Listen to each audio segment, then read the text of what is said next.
Welcome back to Eternal Philosophies, where we explore timeless myths and legends that have shaped human culture and imagination. Today, we journey into the epic tale of Siegfried, a hero whose name echoes through the halls of history, myth, and art.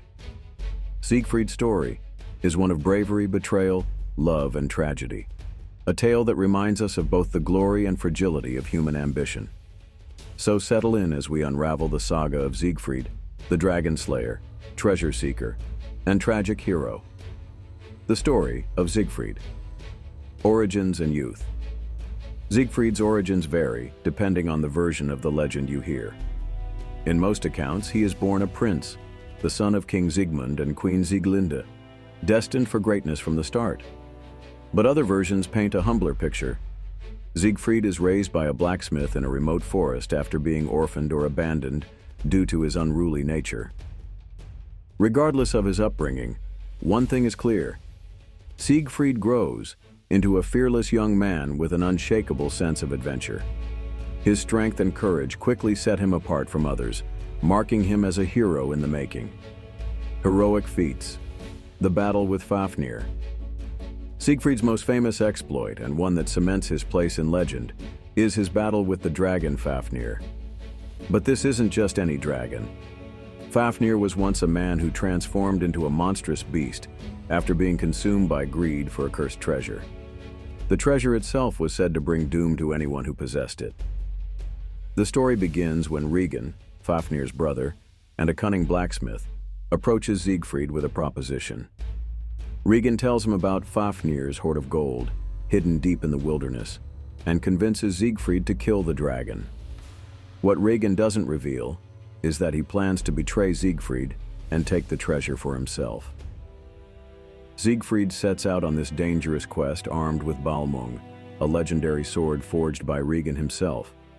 When he reaches Fafnir's lair, a desolate wasteland scorched by the dragon's fiery breath, Siegfried devises a clever plan. Knowing he cannot face Fafnir head-on, he digs a trench along the path where the dragon comes to drink water each day. As Fafnir approaches, his massive form shakes the earth like thunder. His scales glint like molten metal under the sun, and his fiery breath fills the air with smoke and ash. Hidden in his trench, Siegfried waits for the perfect moment.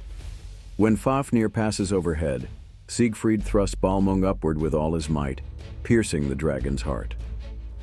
Fafnir lets out an earth-shattering roar before collapsing in defeat.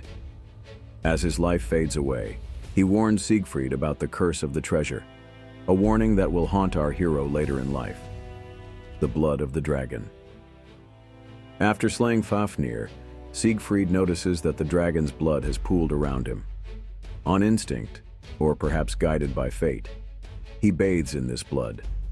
It hardens his skin like armor, making him invulnerable to weapons, except for one small spot on his back where a leaf fell during his bath. But that's not all. As Siegfried cooks Fafnir's heart over an open flame, intending to eat it, he accidentally tastes some of its juices. This grants him another extraordinary gift. He can now understand the language of birds. The birds warn him about Regan's treachery, that Regan plans to kill him after he retrieves the treasure. Armed with this knowledge, Siegfried confronts Regan and kills him before claiming Fafnir's hoard for himself, the treasure of the Nibelungs. Fafnir's treasure is no ordinary wealth. It is known as the Nibelung hoard, a collection of gold, jewels, and magical artifacts once belonging to supernatural beings called Nibelungs. The hoard carries a dark curse. It brings death and destruction to anyone who possesses it. Despite this ominous reputation, Siegfried takes ownership of the treasure and gains even greater fame as its keeper. But, as we'll see later in his story, this cursed wealth will play a pivotal role in his downfall. Love and betrayal. Siegfried eventually arrives at the court of Burgundy, where he meets Princess Kriemhild, the sister of King Gunther, and falls deeply in love with her. Their romance blossoms quickly, leading to marriage. But trouble brews when King Gunther seeks Siegfried's help in winning Brünhild, an enigmatic warrior queen, renowned for her strength and beauty. Brünhild agrees to marry Gunther only if he can defeat her in a series of challenges, a task Gunther cannot accomplish alone. Using trickery and magic provided by Siegfried, who disguises himself as Gunther, they succeed in subduing Brünhild. However, this deception sows seeds of resentment in Brünhild when she learns the truth later on. The tension between Brünhild and Kriemhild escalates into bitter rivalry at court, a rivalry that ultimately leads to betrayal. In other versions of the legend, the bond between Brünhild and Siegfried was deeper. Brünhild believes that Siegfried was meant to be her true husband, which only deepens her sense of betrayal when the deception comes to light. This emotional wound intensifies the growing tension between Brünhild and Kriemhild.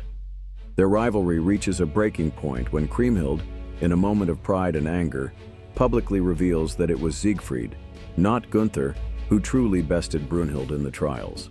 This humiliation shatters Brünhild's honor and sets into motion a chain of vengeance that will ultimately lead to tragedy. The Death of Siegfried. Brünhild manipulates Hagen, a trusted advisor to King Gunther, into plotting Siegfried's demise. Hagen learns from Kriemhild about Siegfried's one vulnerable spot, the area on his back where no dragon blood touched him.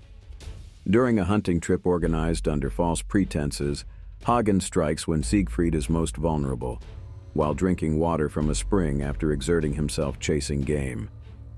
Hagen drives his spear into Siegfried's back at this exact spot. Siegfried dies surrounded by treachery, but remains defiant until his last breath. His death marks not only the end of his heroic journey, but also sets off a chain reaction that will bring tragedy to all involved. The Song of the Nibelungs. Siegfried's story forms part of the Song of the Nibelungs, Das Nibelungenlied, one of Germany's greatest medieval epics. This poem immortalizes not only Siegfried's exploits, but also the aftermath of his death, the revenge sought by Kriemhild against those who betrayed her husband.